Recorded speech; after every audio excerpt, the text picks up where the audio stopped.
Bonjour à toutes et à tous, soyez les bienvenus dans cette vidéo qui a pour objectif de faire avec vous quelques exercices sur les domaines de définition de fonctions. Donc durant cette vidéo, je vais résoudre avec vous et avec de multiples détails les domaines des 5 fonctions qui se trouvent affichées. Voilà, commençons par le premier domaine à déterminer. Donc ici, nous avons une fraction avec 2 au numérateur et x carré moins 5x au dénominateur. Donc pour pouvoir déterminer le domaine, il faut commencer par calculer ce qu'on appelle les conditions d'existence. Alors ici, je vais vous faire un petit rappel sur ces conditions d'existence. Donc, dans l'état actuel des choses, vous en avez deux. La première pourrait être une fraction avec une fonction qui se trouve au dénominateur, donc en dessous de la barre de fraction. Et là, la condition d'existence est que cette fonction ne peut pas être égale à 0. Donc il va falloir vraiment rejeter toutes les valeurs qui annulent la fonction qui se trouve au dénominateur. Et la deuxième condition d'existence est une racine paire, donc n paire. Et d'ailleurs, quand vous ne voyez pas de chiffre au-dessus de la racine, c'est que c'est 2.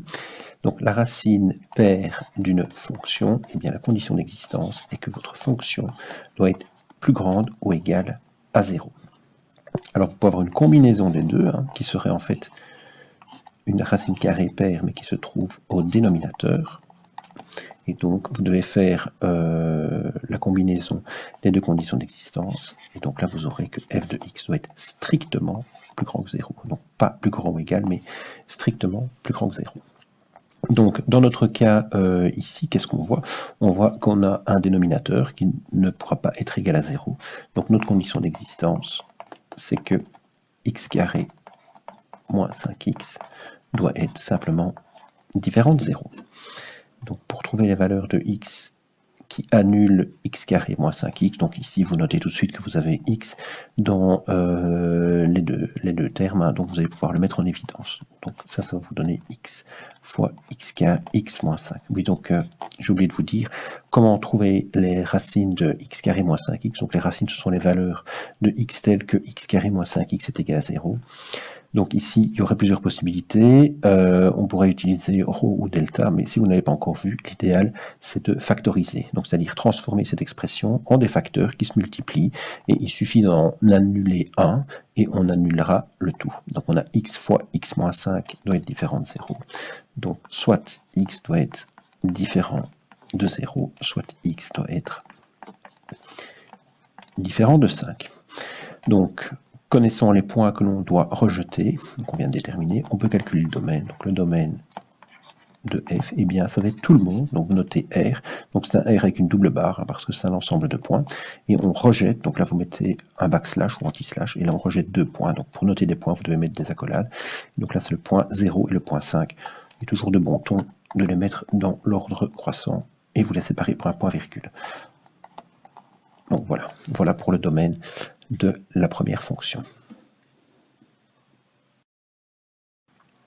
Voici le deuxième exercice où nous avons une racine carrée, il n'y a rien ici, donc c'est comme si nous avions un 2, racine carrée de l'expression 2x moins 1.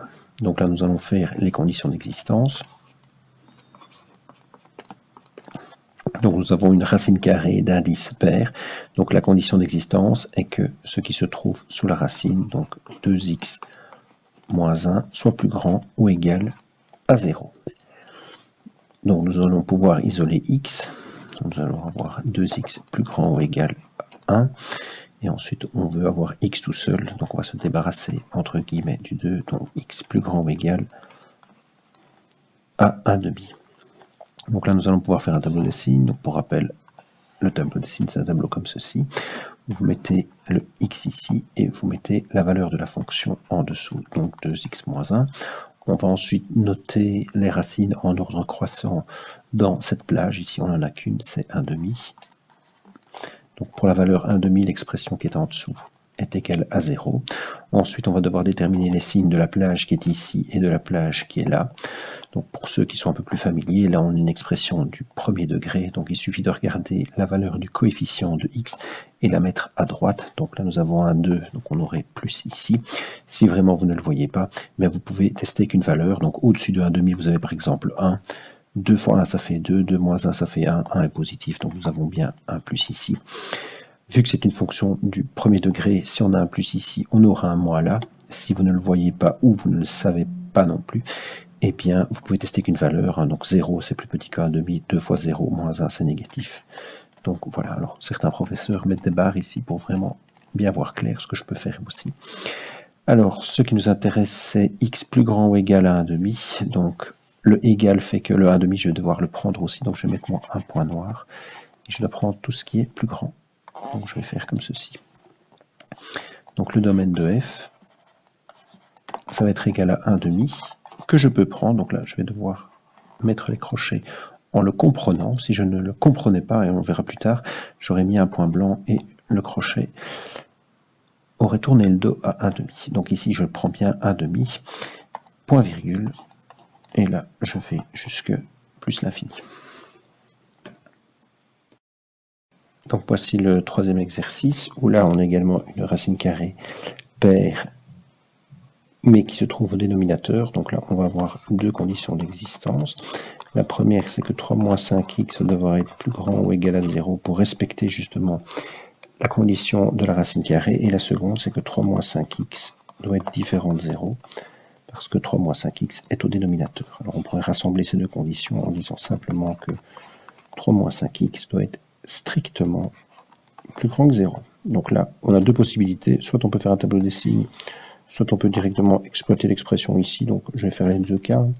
Donc 3 moins 5x strictement plus grand que 0. Donc moins 5x strictement plus grand que moins 3.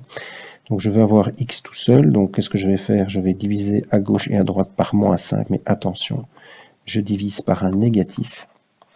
Donc je vais devoir changer les signes d'inégalité. Alors attention, c'est un piège évidemment qui fonctionne malheureusement trop souvent. C'est que quand vous multipliez ou divisez les deux membres d'une inéquation, eh bien il faut changer le signe d'inégalité. Donc ici on en serait à ce que x doit être strictement plus petit que 3 cinquièmes. Donc là on aurait le domaine de f est égal à plus petit que 3 cinquièmes, donc j'ai 3 cinquièmes que je ne prends pas, donc les crochets lui tournent le dos à cause du signe d'inégalité, c'est une inégalité stricte. Et donc voilà le domaine. Alors vous pourriez également travailler avec les tableaux des signes en mettant x ici, 3 moins 5x là, donc 3 cinquièmes racine. Vous appliquez la règle des signes, donc on en a moins 5 qui est négatif, donc vu que c'est une équation du premier degré, vous mettez le moins à droite. Donc moi je dois prendre tous les points dont 3 moins 5x est strictement plus grand que 0. Donc je prendrai ceci avec un point blanc là. Donc là j'aurai également domaine de f.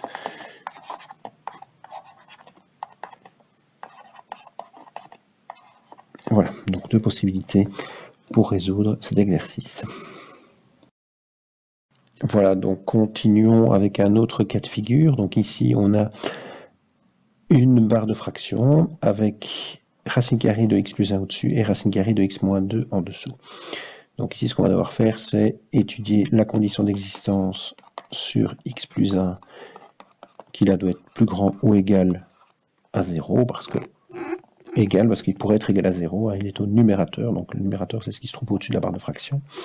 Et puis on a également une condition d'existence sur x moins 2, qui lui doit être strictement plus grand que 0. Donc plus grand ou égal à 0 à cause de la racine carrée, et différent de 0 à cause du fait qu'il est au dénominateur. Donc on pourrait également faire de deux manières, donc soit exploiter directement les expressions ici, donc là ça serait que x doit être plus grand ou égal à moins 1, et la deuxième nous dirait que x doit être strictement plus grand que 2. Donc là, on devrait, on pourrait réaliser une ligne. Donc là, vous tracez une ligne avec tous les réels. Donc vous mettez toujours 0 au milieu pour avoir l'église au milieu du village, comme je dirais. Donc là, vous avez moins 1. Donc là, pour la première expression, c'est x plus grand ou égal à moins 1. Donc vous pouvez prendre le moins 1 et vous prenez tout ce qui est à droite. Pour la deuxième, c'est x plus grand que 2. Donc vous mettez le 2 ici. Donc strictement plus grand que 2, donc un point blanc. Donc là, techniquement, on a un ensemble de points, et en dessous, on a un deuxième ensemble de points, et on fait l'intersection des deux. C'est-à-dire que pour qu'un point soit validé, il doit appartenir aux deux. Donc les seuls points qui appartiennent aux deux, c'est ce qui se trouve ici. Donc là, vous devriez mettre domaine de f, et bien c'est 2 non compris. Donc le crochet lui tourne le dos, point virgule, jusque plus l'infini. Donc au lieu de faire comme je l'ai fait là, vous pourriez faire un tableau des signes. Donc il est de bon ton, si je puis dire, de faire un tableau de signes par radical. Donc il faudrait faire un tableau de signes pour le radical du dessus. Donc c'est x plus 1. Donc vous mettez un 1, vous mettez un 0 ici. Donc les signes c'est plus, moins. Voilà ce que vous prendriez. Puis vous faites un tableau des signes pour le deuxième. Donc x moins 2, racine 2, point blanc parce que je ne peux pas le prendre. Et je prends ce qui est plus grand. Et donc, si vous faites l'intersection des deux, vous allez obtenir le même résultat qu'ici. Donc, voici un dernier exercice. Alors, il ressemble à s'y méprendre au précédent, mais faites très attention parce qu'il y a quelques pièges à éviter. Voilà, donc, condition d'existence, vous avez une racine carrée d'indice pair. Ce qui se trouve à l'intérieur doit être plus grand ou égal à 0. Bon, jusque-là, rien de neuf sous le soleil. Donc, pour réaliser et déterminer le domaine, ce que vous devez faire, c'est un tableau de signes. Comme je vous l'ai dit précédemment, par racine carrée, vous faites un tableau de signes. Mais là où vous devez être très vigilant, c'est que le moins 2 qui est ici aura son importance à cause du signe moins qu'il porte. Donc, vous allez le faire en deux lignes. Vous allez mettre moins 2 pour représenter le numérateur, donc ce qui se trouve au-dessus de la barre de fraction, et x moins 1 qui se trouve au dénominateur. Alors ici, on va noter toutes les racines. Hein. Donc 2 moins 2, il n'y en a pas. Parce que y est égal à moins 2 n'est jamais égal à 0. Et x moins 1, là vous allez avoir une racine, c'est 1. Donc vous allez mettre un 0 ici. Le signe de x est positif. C'est une équation du premier degré. Vous le mettez à droite. Et là, le moins 2 va être tout le temps négatif. Et donc il va avoir au final une influence. Parce que quand vous allez faire la somme, donc vous allez faire le numérateur divisé par le dénominateur, donc moins divisé par moins, ça vous donne plus, jusque-là, ça va.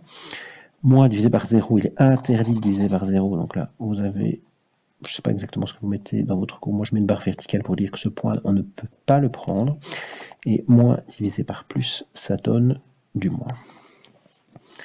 Donc, en regardant le résultat, on va voir qu'est-ce qu'on peut prendre. Donc, nous, on devait être plus grand ou égal à 0, donc cette plage-ci est plus grande ou égale à 0. En 1, on a une barre verticale, donc on ne peut pas le prendre. Et puis, au-delà de 1, et bien, on ne prenait pas non plus parce que ça nous donnait un résultat négatif. Donc, le domaine de f, ici, eh bien, ça va de moins l'infini